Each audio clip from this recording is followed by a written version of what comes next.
محرم الحرام کا مہینہ چل رہا ہے۔ اس مہینہ کے اندر بہت ساری شہادتیں ہوئی ہیں۔ ان بہت ساری زیادہ ساری شہادتوں میں سے دو شہادتیں ایسی ہیں کہ جن کا چرچا زیادہ ہے، مشہور زیادہ ہوئی ہیں، اللہ تعالیٰ نے ان کو شہرت زیادہ عطا فرمائی ہے۔ ان دو شہادتوں میں سے پہلی شہادت یکم محرم الحرام کو نبی اکرم صلی اللہ تعالیٰ علیہ وسلم کے مانگے ہوئے مراد پیغمبر حضرت سیدنا فاروق اعظم رضی اللہ تعالیٰ عنہ کی شہادت ہے، اور دوسری شہادت نواسہ رسول جگر گوشہ بطول حضرت سیدنا امام علی مقام امام حسین رضی اللہ تعالیٰ عنہ کی شہادت ہے، جو 10 محرم الحرام کو ہوئی ہے۔ پچھلے جمعہ میں حضرت سیدنا فاروق اعظم کی سیرت، صورت، ان کے کردار، ان کی گفتار اور ان کی شہادت کے حوالے سے چند ایک باتیں عرض کی تھیں۔ ابھی 10 محرم الحرام کو ہونے والی شہادت حضرت سیدنا امام حسین رضی اللہ تعالیٰ عنہ کی سیرت اور صورت کے حوالے سے چند ایک باتیں عرض کرنی ہیں۔ حضرت سیدنا امام حسین رضی اللہ تعالیٰ عنہ وہ عظیم شخصیت ہیں جو عظیم بھی ہیں اور مظلوم بھی ہیں۔ ایک ہی وقت کے اندر اللہ تعالیٰ نے ان کو عظمتیں بھی بے شمار لا تعداد عطا فرمائی ہیں، اور اسی ہی شخصیت کو اللہ تعالیٰ نے مظلوم بھی بنایا ہے۔ عظمت کے پہلو دیکھیں وہ بھی بے شمار اور لا تعداد ہیں، مظلومیت کو دیکھیں اس کے اندر بھی حد درجے کے ظلم ڈھائے جاتے ہیں۔ عظیم اتنے ہیں کہ رحمت دو عالم صلی اللہ تعالیٰ علیہ وسلم کے نواسے ہیں۔ حضور علیہ الصلاۃ والسلام کی سب سے چھوٹی پیاری اور لاڈلی بیٹی سیدہ فاطمہ کے لخت جگر ہیں۔ خلیفہ چہارم شیر خدا حضرت سیدنا علی المرتضیٰ شیر خدا رضی اللہ تعالیٰ عنہ کے بیٹے ہیں۔ اتنی عظمت اور شان ملی ہے، جنتی نوجوانوں کے سردار ہیں، بیٹے حضرت علی کے، بیٹے حضرت فاطمہ کے ہیں، لیکن عظمت کے پہلو اس وجہ سے ملے کہ زندگی کے جتنے بھی تربیت کے پہلو ہیں وہ سارے خود رسول اللہ نے پورے کیے۔ حضرت سیدنا امام حسین رضی اللہ تعالیٰ عنہ دنیا کے اندر آئے، پیدا ہوئے، پیدا ہونے کے بعد امام حسین رضی اللہ تعالیٰ عنہ نے جو سب سے پہلے چہرہ دیکھا ہے وہ چہرہ رسول اللہ کا تھا۔ کس قدر عظمت، کس قدر شان ملی کہ دنیا میں آئے اور آنے کے بعد جس چہرے کی سب سے پہلے زیارت ہو رہی ہے وہ چہرہ آمنہ کے لال محمد الرسول اللہ کا چہرہ ہے، اور یہ چہرہ کوئی معمولی نہیں ہے۔ اس چہرے کی اللہ تعالیٰ نے قسمیں اٹھائی ہیں۔ یہ وہ چہرہ ہے جس کو اللہ حضور علیہ السلام آسمان کی طرف اٹھاتے ہیں، اللہ قبلے تبدیل کر دیتے ہیں۔ پیدا ہونے کے بعد جو سب سے پہلا کام بچے کے ساتھ کیا جاتا ہے وہ اس کے کان میں اذان دی جاتی۔ قربان جائیں امام حسین کی عظمت پہ، ان کی شان پہ، ان کے کان میں اذان بھی رسول اللہ نے دی ہے، ان کے کان کے اندر تکبیر بھی رسول اللہ نے پڑھی۔ حضور علیہ الصلاۃ والسلام کی زندگی کو دیکھا جائے، آپ نے ساری زندگی نماز کے لیے اذان نہیں دی۔ اذان نہ دینے کی بہت ساری وجوہات ہیں، ان میں سے 2 وجہیں یاد رکھیے۔ رسول اللہ صلی اللہ علیہ وسلم نے نماز کے لیے اذان اس وجہ سے نہیں دی کیونکہ آپ امام نہیں، نبیوں کے بھی امام تھے، اور امام کا کام نماز پڑھانا ہوتا ہے، امامت کروانا ہوتا ہے، اذان دینا نہیں ہوتا۔ اس وجہ سے رسول اللہ صلی اللہ علیہ وسلم نے اذان نہیں دی بلکہ ہمیشہ نماز پڑھائی ہے، امامت کی ہے۔ اور دوسری اس سے بڑی وجہ یہ ہے کہ آذان کے اندر لفظ آتا ہے حی علی الصلاۃ، نماز کی طرف آ جاؤ۔ اور حضور علیہ الصلاۃ والسلام وہ ذات ہیں جو صرف انسانوں کے نبی نہیں ہیں، وہ جنات کے بھی نبی ہیں، وہ جانوروں کے بھی نبی ہیں، وہ پرندوں کے بھی نبی ہیں، وہ حیوانات اور جمادات اور اشرار سب کے لیے نبی بن کر آئے۔ جب آپ آذان دیتے اور اذان کے اندر آپ یہ پڑھتے کہ حی علی الصلاۃ، نماز کی طرف آ جاؤ، تو ساری کی ساری انسانیت نماز کی طرف آ جاتے۔ سارے کے سارے جانور، سارے کے سارے کیڑے مکوڑے، سارے کے سارے پرندے، سب کو حضور علیہ السلام کے حکم پر نماز کے لیے آنا ضروری ہو جاتا۔ اور انسانوں میں سے جب حضور علیہ الصلاۃ والسلام بلاتے حی علی الصلاۃ، نماز کی طرف آ جاؤ، حضور علیہ الصلاۃ والسلام کے بلانے پر کوئی نماز کی طرف نہ آتا، حضور علیہ الصلاۃ والسلام کے حکم کی واضحاً نافرمانی تھی، اور یہ نافرمانی انسان کو کفر میں لے جاتی۔ اس وجہ سے حضور علیہ الصلاۃ والسلام نے آذان نہیں دی، لیکن یہاں اس بات کی تصدیق کرنا ضروری تھا کہ میں محمد کی آذان وہی آذان ہے جو بلال دیا کرتے۔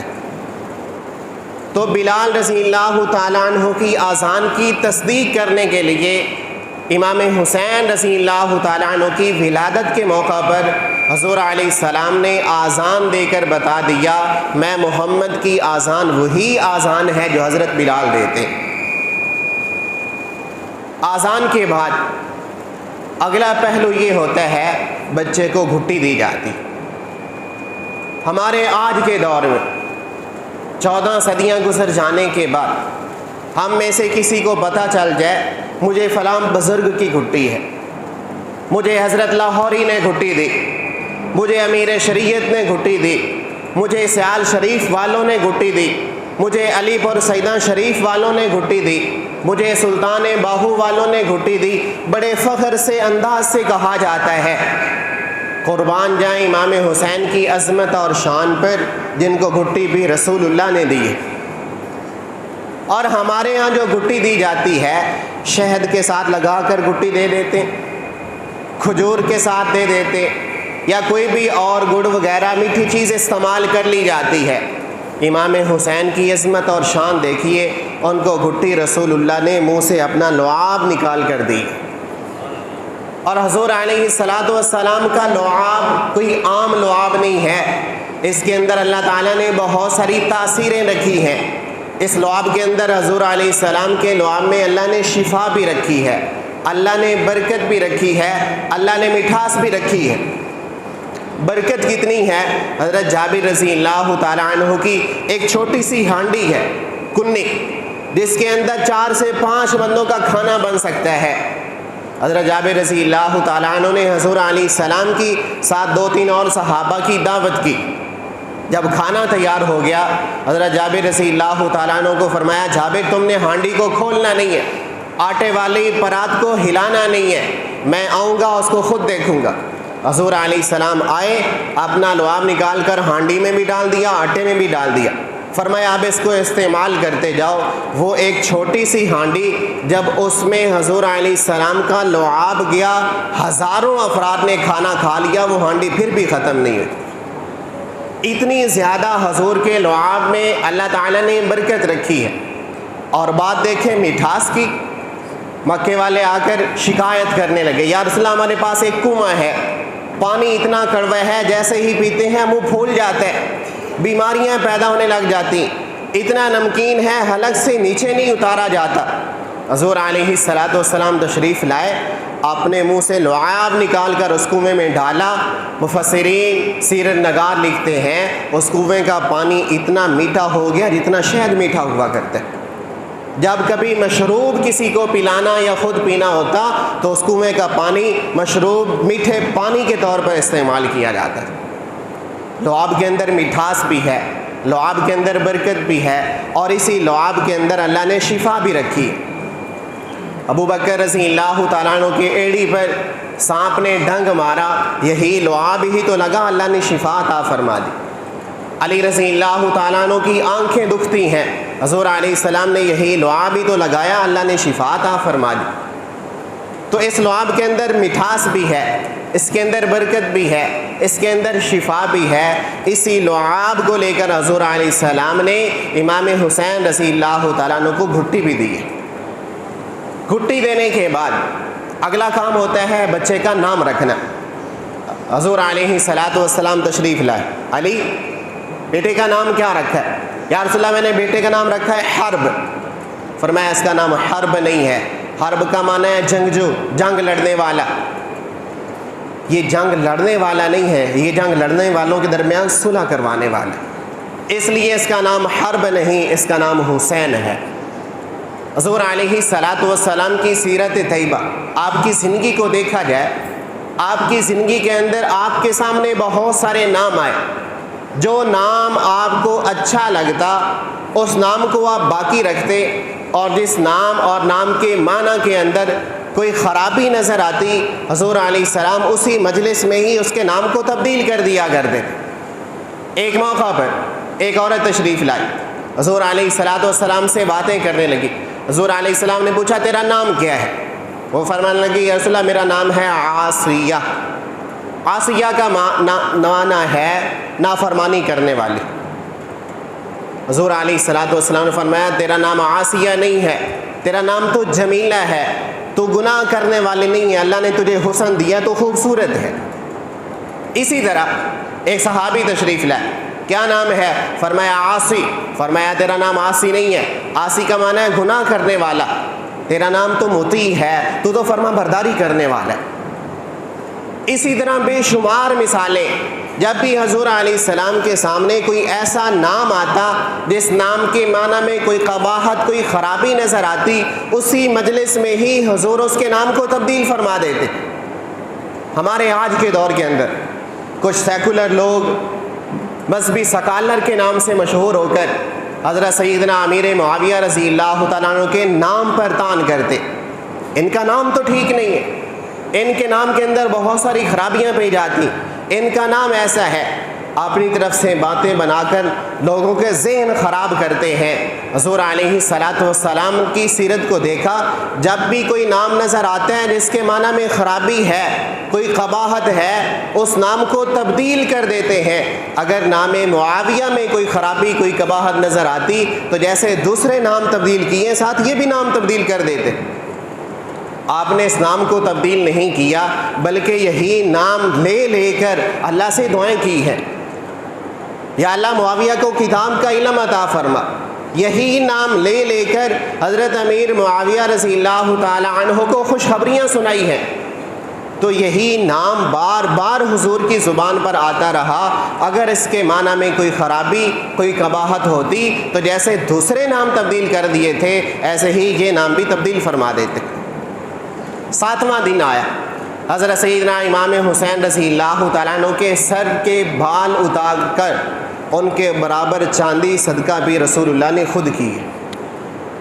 7ویں دن بچے کا عقیقہ کیا جاتا ہے، قربان جائیں امام حسین کی عظمت اور شان پر، ان کا عقیقہ بھی حضور علیہ السلام نے 2 مینڈھے ذبح کر کے خود کیا۔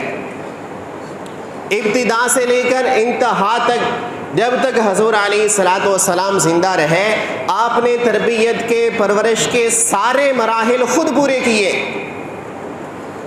جب امام حسین رضی اللہ تعالی عنہ کو دیکھا، اب یہ تھوڑے بڑے ہو گئے ہیں، اب یہ بیٹھ سکتے ہیں، تو بیٹھنے کا طریقہ بھی خود رسول اللہ نے سکھایا۔ کبھی اٹھاتے ہیں بچے کو، زمین پر بٹھایا، چارپائی پر بٹھایا، کسی دیوار کے ساتھ ٹیک لگا کر بٹھایا۔ امام حسین رضی اللہ تعالی عنہ وہ ذات ہیں، وہ شخصیت ہیں جن کو بیٹھنے کا طریقہ رسول اللہ نے خود سکھایا، زمین پر نہیں، لیٹ کر اپنے سینے پر بٹھا کر سکھایا کرتے۔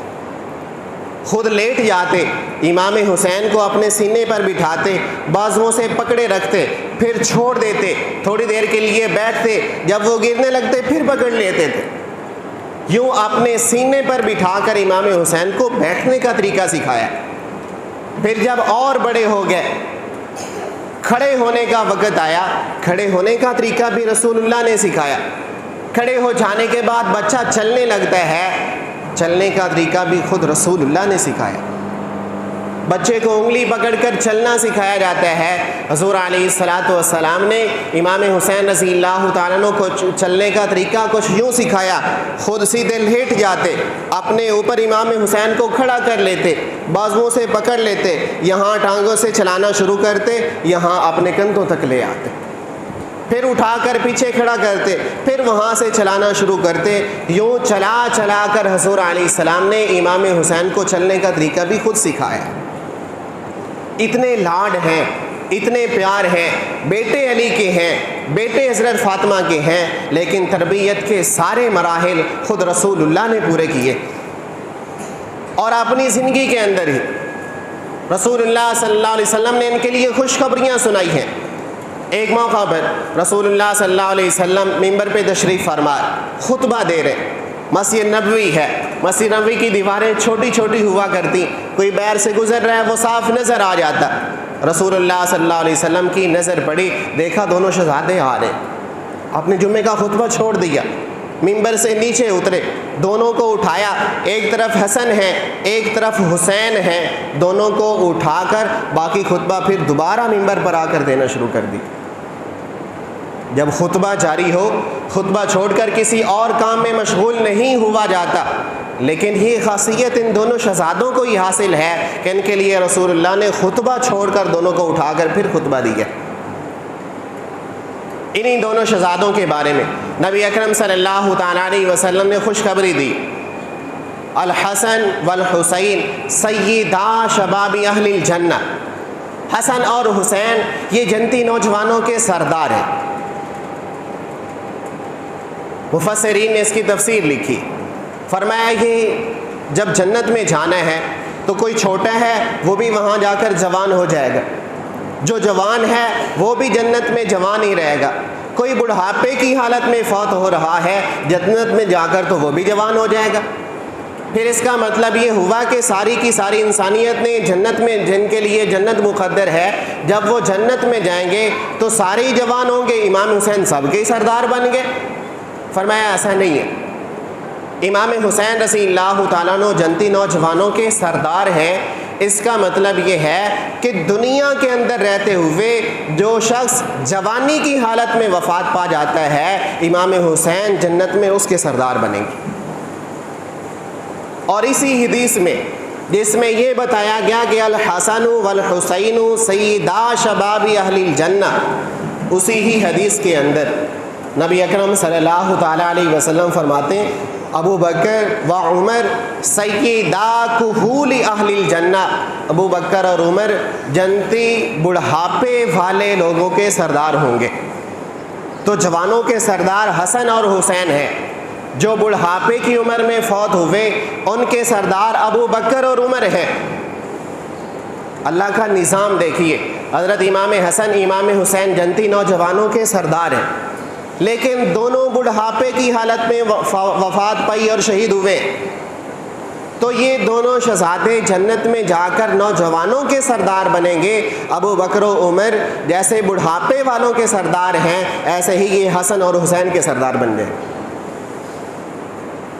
نبی اکرم صلی اللہ تعالیٰ علیہ وسلم فرماتے الحسین منی وانا من الحسین، حسین مجھ سے ہے اور میں حسین سے ہوں، حسین میری نسل سے ہے، حسین میرے خاندان سے ہے، حسین میرے کنبے سے ہے، حسین میرے قبیلے سے ہے۔ بلکہ حضور علیہ الصلاۃ والسلام اپنی محبت کا اظہار فرما رہے ہیں کہ میرے شکر کا شاکر حسین ہے، میری نماز کا نمازی حسین ہے، میرے روزے کا روزے دار حسین ہے، میری حج کا حاجی حسین ہے، میں پھول ہوں تو میری کلی حسین ہے، میں کلی ہوں تو اس کلی کی خوشبو حسین ہے، میرے شکر کا شاکر حسین ہے، میرے صبر کا صابر حسین ہے۔ اپنی زندگی کے جو جو پہلو ہیں ان تمام پہلوؤں کے اندر امام حسین کو شامل کر لیا کہ میں اس سے ہوں، اس کا جو کام ہے وہ میرا کام ہے، وَأَنَا مِنَ الْحُسَيْن، اور جو میرا کام ہے وہ حسین کا کام ہے۔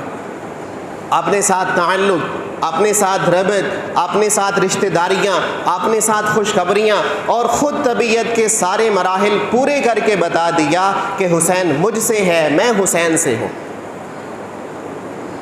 آج کے اس زمانے میں، آج کے اس دور میں ہر کوئی کوئی اپنا ہے یا بیگانہ، کسی مذہب سے تعلق رکھنے والا ہے، جو بھی ہے، ہر ایک کہتا ہے کہ میں حسینی، حسین ہونے کا دعویٰ کیا جاتا ہے، حسینی ہونے کا نعرہ لگایا جاتا ہے، لیکن جس کا نعرہ لگانا ہے، جس کا ہونے کا دعویٰ کرنا ہے، اس جیسا شان، اس جیسا کردار بھی اپنانا ہے۔ ایک عام سی کسوٹی، ایک عام سا طریقہ بتاتا ہوں، جس کو دیکھ کر سوچنا کیا، دیکھتے ہی سمجھا جا سکتا ہے یہ حسینی ہے، یہ یزیدی ہے۔ اپنا کردار، اپنا حلیہ ایسا بنا لے، دیکھنے والا دیکھ کے بتا دے کہ یہ حسینی جا رہے۔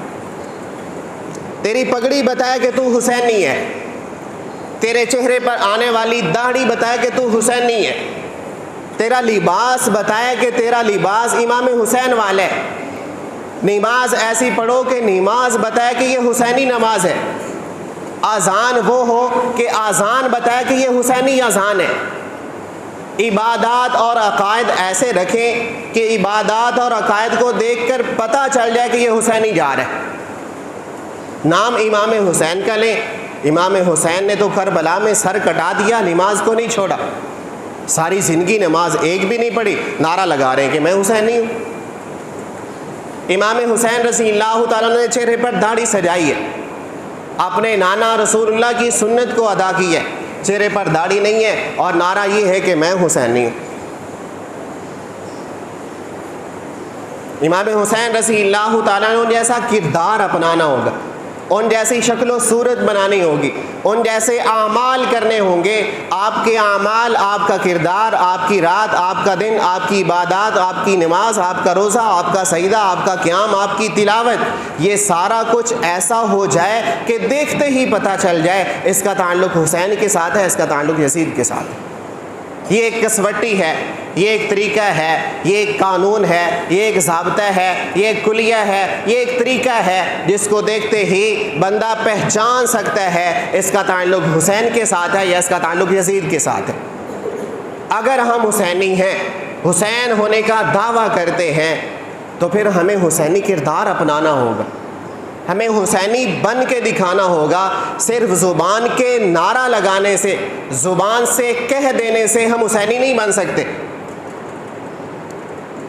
وہ کسی شاعر نے کہا ہے نا کہ نہ ماضی کی ضرورت ہے نہ نیازی کی ضرورت ہے، میدان جنگ میں بس مردان غازی کی ضرورت ہے، صدا گونج رہی ہے آج بھی اس کربلا کے ذرے ذرے سے، مجھے پھر سے حسین ابن علی جیسے نمازی کی ضرورت ہے۔